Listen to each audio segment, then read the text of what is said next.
ఓం శ్రీ దుర్గాయ నమః. Hi friends, ఎలా ఉన్నారు ఫ్రెండ్స్? 11వ తేదీన మహాశివరాత్రి. మరి మహాశివరాత్రి చాలా ప్రత్యేకమైనది. ముఖ్యంగా మరి ఆ రోజు ఉపవాసం ఉంటారు. అలాగే శివుడికి ప్రత్యేకమైన రోజు. మరి మహాశివరాత్రితో మరి చలికాలం కూడా పోతుంది, అలాగే ఎండాకాలం కూడా మొదలవుతుంది. ఇలా ఎన్నో విషయాలతో మహాశివరాత్రి జరగబోతుంది. మరి మహాశివరాత్రి రోజున ఆ మహాశివుడికి ఏ విధంగా మనం పూజ గాని చేస్తే, లేదంటే ఏ విధంగా ఆయనని మనం భక్తితో ఆరాధిస్తే మనకు కలిగే లాభాలేంటి వీడియోలో తెలుసుకుందాం. మహాశివరాత్రి రోజున రుద్రాక్ష ధారణ, మారేడు దళము మర్చిపోవద్దు.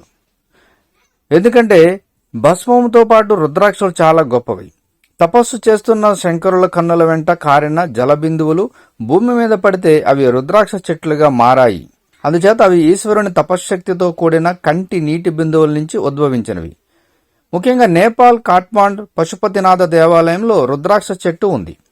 అది ఏకముఖి నుంచి దశముఖి వరకు ఉంటాయి. అందులో 6 ముఖాలున్న రుద్రాక్షలు కేవలం సుబ్రహ్మణ్య స్వరూపమని పెద్దలు నమ్ముతారు. అలాగే మారేడు దళాన్ని కూడా మర్చిపోవద్దు.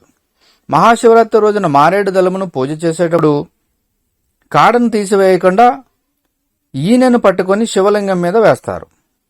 శివరాత్రి రోజున మారేడు దళముతో పూజ చేసే వారికి సకల సంపదలు చేకూరుతాయి. ఆ రోజున మారేడు చెట్టుకు ప్రదక్షిణం చేస్తే 33 కోట్ల మంది దేవతలకు ప్రదక్షిణం చేసినట్లే. అలాగే మన మనసు ఈశ్వరాభిముఖం కావడానికి 3 విషయాలు శాస్త్రంలో చెప్పబడ్డాయి. అందులో మొదటిది తప్పకుండా భస్మధారణ చేయడం, రెండోది రుద్రాక్ష మెడలో వేసుకోవడం, మూడవది తప్పకుండా మారేడు దళములతో శివలింగార్చన చేయడం మర్చిపోకూడదు.